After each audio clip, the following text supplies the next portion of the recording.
امام اعظم سے حسد کرنے والے امام جعفر صادق رضی اللہ عنہ کی بارگاہ میں آ کے کہنے لگے، اے امام جعفر صادق، آپ آل نبی اولاد علی ہیں، امام اعظم ابو حنیفہ اپنی عقل اپنی قیاس بڑے چالاک ہیں، اگر لکڑی کے اس ستون کو سونے کا کہہ دیں تو سونے کا ثابت کر کے دکھاتے ہیں، اتنی عقل ہے، ان کے سامنے کوئی کھڑا نہیں ہو سکتا، اتنے چالاک ہیں۔ وہ اپنی عقل سے مسئلوں کو تبدیل کر کے امت میں پیش کر رہے ہیں، تم ان کو بلا کے تنبیہ کرو، ڈانٹو۔ اس طرح حسد کرنے والے آ کے کس کو کہتے ہیں؟ امام جعفر صادق رضی اللہ عنہ سے کہتے ہیں۔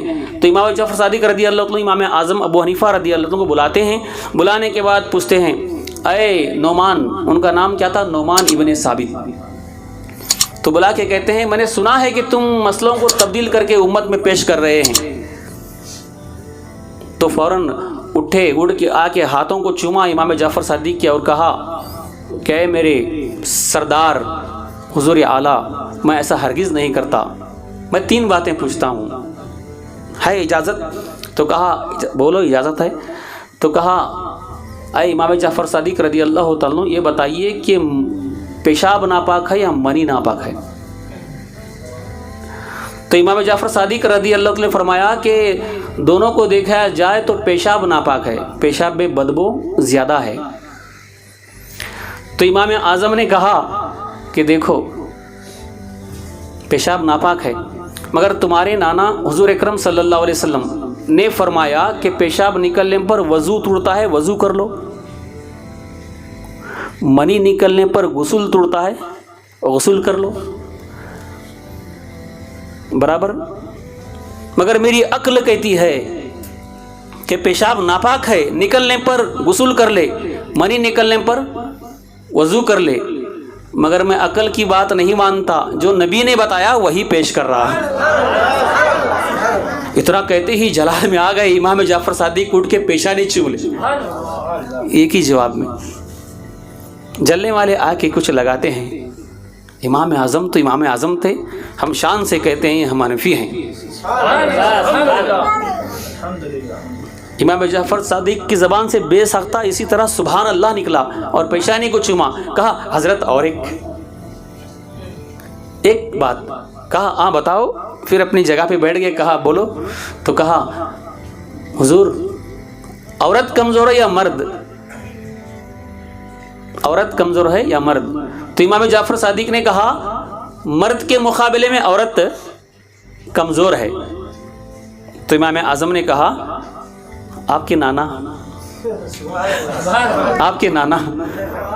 اللہ کے رسول محبوب خدا صلی اللہ علیہ وسلم نے فرمایا کہ باپ مر جائے، بیٹا بیٹی چھوڑ جائے، 3 لاکھ روپے چھوڑ گیا، بیٹا بیٹی ہے 3 لاکھ روپے ہیں، باپ مر گیا تو وہ 2 لاکھ روپے بیٹے کو دو، 1 لاکھ روپے بیٹی کو دو، ایک حصہ بیٹی کو ملے گا شریعت کے حساب سے، 2 حصے بیٹے کو ملیں گے۔ آپ کے نانا نے کہا حدیث ہے، مگر میری عقل کہتی ہے عورت کمزور ہے، اسے 2 لاکھ دے، مرد کو 1 لاکھ دے، مگر میں عقل کی بات نہیں مانتا، جو نبی نے بتایا وہی پیش کر رہا ہوں۔